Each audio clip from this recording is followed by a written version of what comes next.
What's good, you guys? It's Capital J Productions. I'm back with another video, and today we are talking about the performance rights organizations, the PRO, right? So, of course, I know all about them. I've been a member of ASCAP for, man, maybe about 10 years or so. I stopped using them a long time ago once I figured out what it's really about, right? And in this video, I'm gonna try to do a breakdown of what they really are and what they really about, right? So you can, I don't know, maybe you wanna, become a member, that's fine, that's up to you. Or maybe you can take my route and take my advice and do what you wanna do, or go in your own lane, or whatever you decide to do. But performance rights organizations, right? Now, the main two that I know about is BMI and ASCAP, right? And so I end up going up with ASCAP. I think at the time it was only like $50 that you sign up and you become a member, right? And so basically what it is like, let's say I put a beat together, right? And I hook up with someone, right? I hook up with someone and they end up helping me on the beat, right? Now, that means we'll go 50, it'll be a 50-50 split. You can put all of that information in ASCAP. So when performances happen, right? Or when, like, let's just say we had an artist that got on that track and me and another producer, we produced it, right?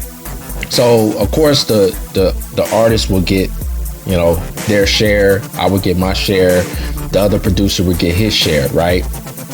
So, but the problem, the thing about it is that it's all, I have to rely on the artist, right? And where he performs these songs at. So there's only certain venues that ASCAP is going to cover. So let's just say if I had a friend, right?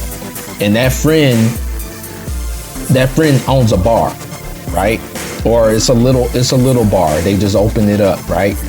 And so me and my producer buddy, who we collabed on this one beat, and we got that one artist to go get on the track or whatever.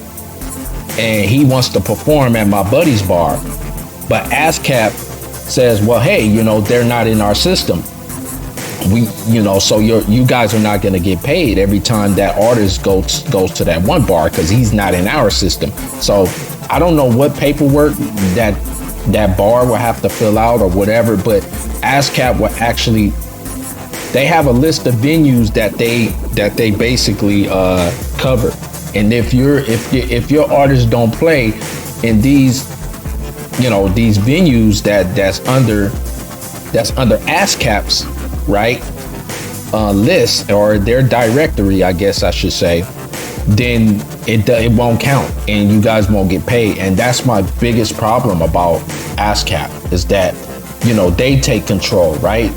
You have to go to them, and not only that, you have to trust that whatever they're counting, that whatever number they give you, you just have to believe, right? So your artist can be out there, or you can be out there grinding 50 states or whatever, and ASCAP is, they're just, I just don't see how they're able to keep up with all this data with all these different artists, right, all over the world, and be accurate and be transparent. Because usually they're not transparent. They just gonna give you a number, whatever number they want to give you, right? They have the control, and that's my problem. So why would I do that when myself, right? Now let's say that same scenario, if me and this other producer and this artist that we got, we said, forget that, we're not doing the ASCAP way, right? Let's just say we open up a Patreon, and we decide to do a Patreon, and we decide to split. See, now we have the control, right? We have all the control, and we could say, okay, well, you know what? I can perform from my bar. You know how these artists are doing these tiny desk, they're doing these tiny desk concerts now. That's smart, because you have more control. you can charge your fans a small fee and you get that money versus going out to these other vendors and you end up getting nothing because ASCAP will call ASCAP and they're like, well, we don't cover that place, so you don't get paid. So that's my problem with ASCAP. Like I said, I've been saying it in, so many videos, do everything yourself. That's the bottom line. Just do it yourself. Open you a Patreon. It's free. Y'all get with your team. Y'all all talk together.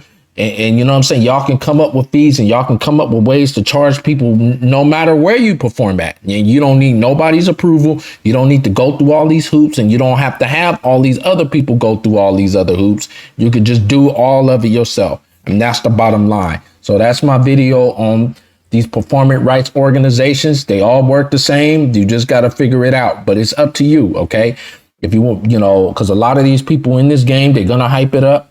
And that's their job. Their job is to hype it up and say, oh, we can get you this money. We can get you that money. OK, you can get your money yourself. All right. You out there, you doing all the work. You should get your money yourself. This is Capital J Productions. That's my video. Y'all let me know what y'all think about performance rights organizations. I'm out. Peace.